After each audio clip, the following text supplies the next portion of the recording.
Ah, yes. The first 100 pages of Swann in Love. Um, I have to say that I think this text formed me to a degree, formed me as a writer, formed me in terms of how I understand myself, which I think is one of the roles of great literature. I read it when I was about 20, I guess, 21. Um, it's extraordinary, I think, and it feels as though Proust is now finally on that territory which he knows instinctively. He's not having to create himself as a writer here. This is his milieu. This is the writing, the insight, the world to which he has a unique and uh, a unique understanding. But it's he almost invents a new way of writing about the world. I mean, if you think about what happens um, and the depth of insight into Swann as he falls in love with Odette, um, and it's it's a um, it's a process of gradual contextualizing of her beauty or indeed lack of it, the the sort of the level of society she's in, his own sort of ennui at life, um, and then all of those things happen, and then through a moment where he starts to play the game, which was is to turn up very late at the Verdurins, and she's not there. He finds himself in love, and it's extraordinary. Um, I have to. It's interesting reading it 30 years later because the experience comes with, a little regret of being the age I am now, um, and the idea that one's never going to fall in love again in the same way, um, and comes with a certain sadness, I think, but also I have to say in a rather less um, pure way, there is something deeply erotic about Odette's little house on the outskirts of Paris. The kind of the the the lights, the objet d'art, the kind of chinoiserie. Um, she she understands the nature of seduction. She understands how seductive she is, um, and quite frankly, and I remember this at the time, one would quite like to be seduced by an Odette de Crécy. Um, and I'm not saying I haven't in my time, but not anymore or not again.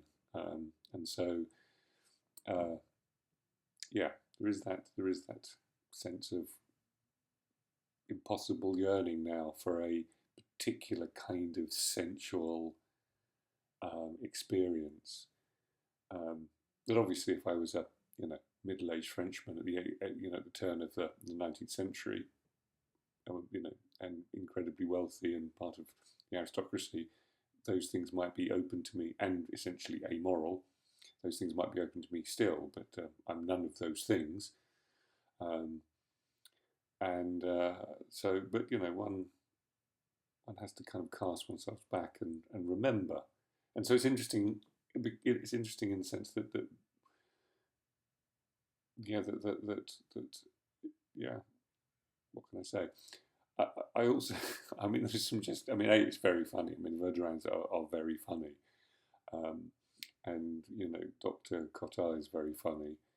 Uh, and so there's a sort of, that it's both desperate and desolate and funny at the same time. That's a tough thing to pull off. But then there are a number of themes which I think are very interesting. One is obviously the melody from the movement of the of the string quartet that's played on the piano.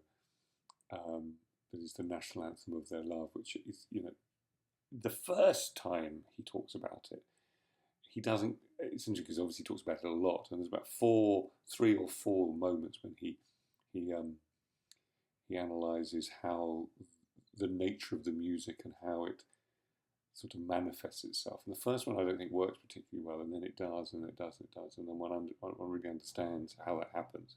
And I think we all know that it has. I mean, not necessarily in the dynamic of love.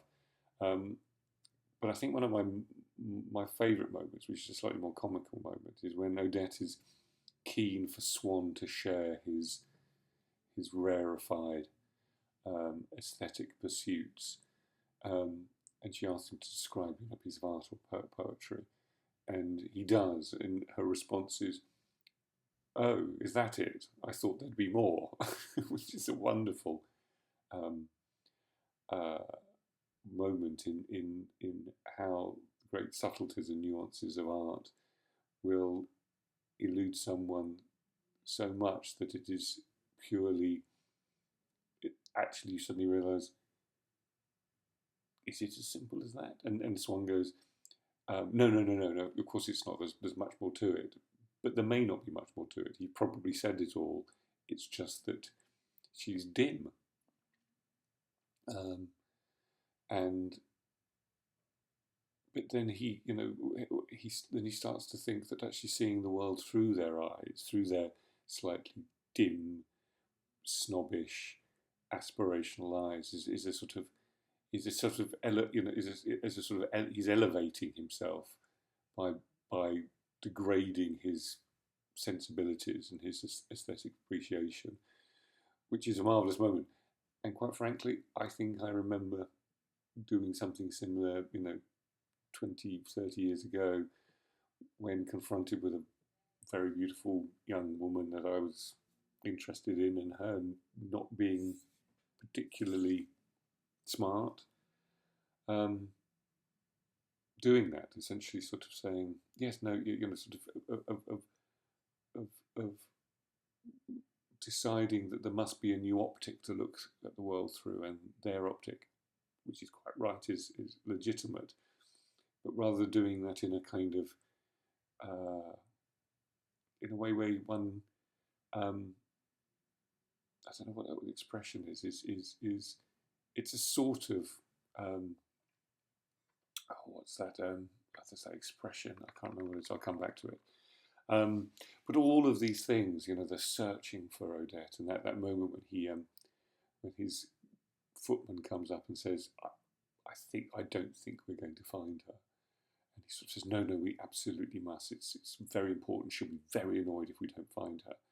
We've all been in that kind of sense of denial when our desperation takes away our kind of, our what is reasonable. Oh, that's it. Yeah, it's it's a sort of what happens with with Odette and with the Verdurins. He becomes ingratiating in a way that he never would do with the Guillemot set, which we come to know later on. And what the Guillemot set love about him is his aloofness, and he's not ingratiating, but he's keen. He's keen to please. It's a And so there's a sort of hatred of himself when he knows that he's doing that, but can't resist it because he is in that place where love has made him will-less, and rather like an addiction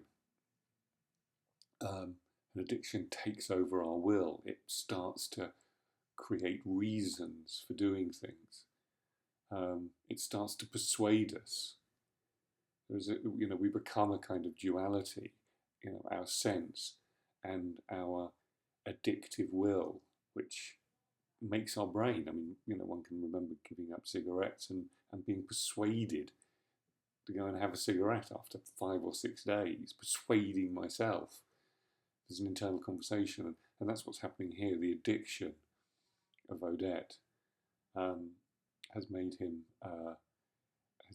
become this extraordinary person that is he's creating a new Swann.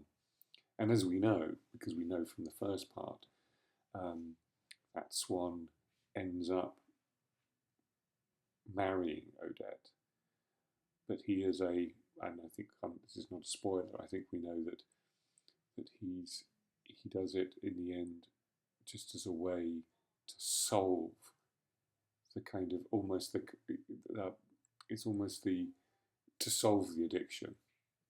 Um, anyway, they're my thoughts on this. I've absolutely loved it. I can't wait to carry on reading. I hope you've enjoyed it. Forgive me if I've been too personal, um, but I do. I found you know, it has been a Proustian experience reading Proust.